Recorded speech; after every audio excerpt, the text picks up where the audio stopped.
En 1917, el matemático japonés Soichi Kakeya planteó lo que en un principio parecía nada más que un divertido ejercicio de geometría. Coloque una aguja infinitamente delgada, de 1 pulgada de largo, sobre una superficie plana, luego gírela para que apunte en todas direcciones. ¿Cuál es el área más pequeña que puede recorrer la aguja cuando la giras en todas las direcciones?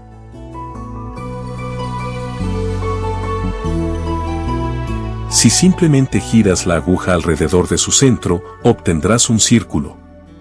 Pero es posible mover la aguja de formas ingeniosas, de modo que se consiga una cantidad de espacio mucho menor. Desde entonces, los matemáticos han planteado una versión relacionada de esta pregunta, llamada conjetura de Kakeya. En sus intentos por resolverlo, han descubierto conexiones sorprendentes con el análisis armónico, la teoría de números e incluso la física. Kakeya propuso un triángulo con lados ligeramente hundidos, llamado deltoides, que tiene la mitad del área del disco. Espacios como estos se denominan un conjunto de Kakeya. Es un conjunto de puntos en el espacio euclidiano que contiene un segmento de línea unitario en cada dirección. Por ejemplo, un disco de radio medio en el plano euclidiano o una bola de radio medio en el espacio tridimensional forma un conjunto Kakeya. Entendiendo mejor la conjetura, veamos cuánto vale el área de distintas figuras girando un segmento unitario 180 grados. En un círculo el área es pi sobre 4, que es aproximadamente 0,785. Si la hacemos girar en forma triangular como vemos a continuación, el área abarca 0,704. Con lo cual logramos reducir el área. Si movemos el segmento de manera que forme un triángulo, logramos reducir nuestra área a 1 sobre raíz de 3, que es aproximadamente 0,577. El deltoides propuesto por Kakeya tiene un área de pi sobre 8, aproximadamente 0,392. Un área que es la mitad con la cual empezamos, que era el círculo. Sin embargo, resultó que es posible encontrar un método para reducir el área aún mejor, mucho mejor. En 1919, apenas un par de años después de que Kakeya planteara su problema, el matemático ruso Abram Besicovich demostró que, si ordenas las agujas de una manera muy particular, puedes construir un conjunto de aspecto espinoso que tenga un área arbitrariamente pequeña. Estos se denominan conjuntos de Besicovich. La propiedad que tienen estos conjuntos es que en ellos podemos colocar una varilla de una unidad en cualquier dirección. Pero a partir de estos, de los conjuntos de Besicovich, se pueden construir conjuntos de Kakeya. ¿Pero cómo lo hace? Uno de los métodos más conocidos para ello es el propuesto por otro matemático alemán, Oskar Perron, en un trabajo de 1928, en el que simplifica la propuesta del ruso. La construcción es conocida como el árbol de Perron.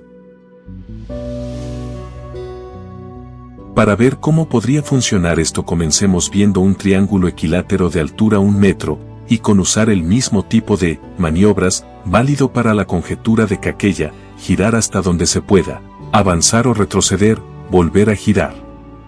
Nos fijamos en una de las alturas del triángulo, esa será la varilla, en rojo en el dibujo, la giramos un poco, la llevamos sobre uno de los lados del triángulo, la bajamos hasta el otro vértice del triángulo, el inferior izquierdo en la figura, y la giramos hasta tocar el lado opuesto del triángulo.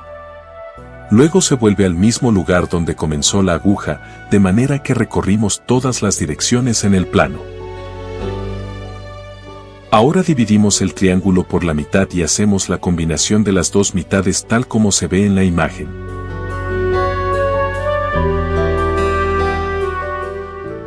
Pero esto nos presenta un inconveniente, ya que no podemos maniobrar la aguja en toda la nueva área.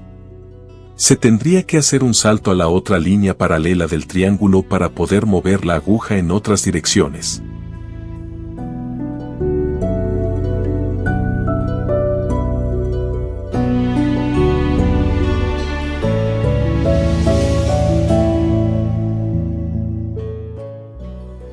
Perron usó una técnica para mover la aguja entre líneas paralelas, inclinando la aguja a un cierto ángulo epsilon, de manera que sirva como puente para pasar hacia la otra línea paralela.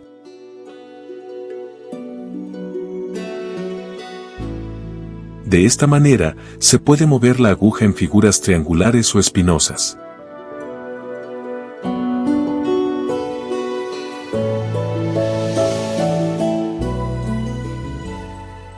Fue entonces que, con esta técnica, el método que propuso Perron fue tomar un triángulo y dividirlo a lo largo de su base en piezas triangulares más delgadas. Luego, desliza esas piezas para que se superpongan lo más posible, pero sobresalgan en direcciones ligeramente diferentes, de forma que dentro de la figura así obtenida quepa una varilla de 1 metro de longitud en cualquier dirección. De esta manera se construyen los árboles de Perron. Cuantas más divisiones hagamos del triángulo original, menos área tendrá la figura resultante de las superposiciones.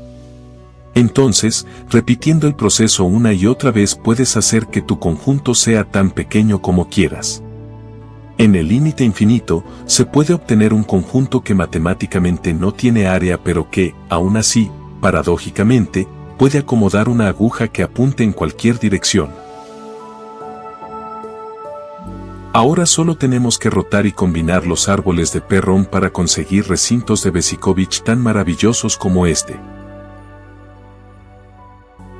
El área del árbol de Perron se calcula como 321 por raíz de 3 por k al cuadrado sobre 4000, donde k es el lado de algún triángulo equilátero que forma la base del árbol. Resulta que el área de un árbol de Perron es menor que el área del deltoides que propuso Kakella. Vemos aquí un ejemplo de un cálculo que compara cada área. Se puede hacer distintas versiones de recintos de Besicovitch donde podemos jugar aumentando o reduciendo áreas pero que igual logren hacer que la aguja se mueva en todas las direcciones.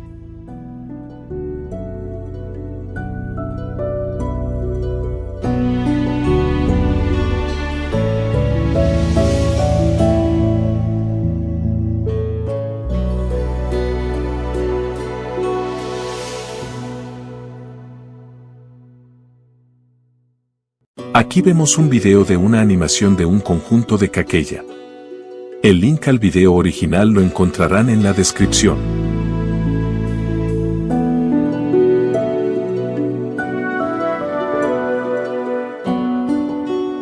La solución del conjunto quedó en una figura como esta.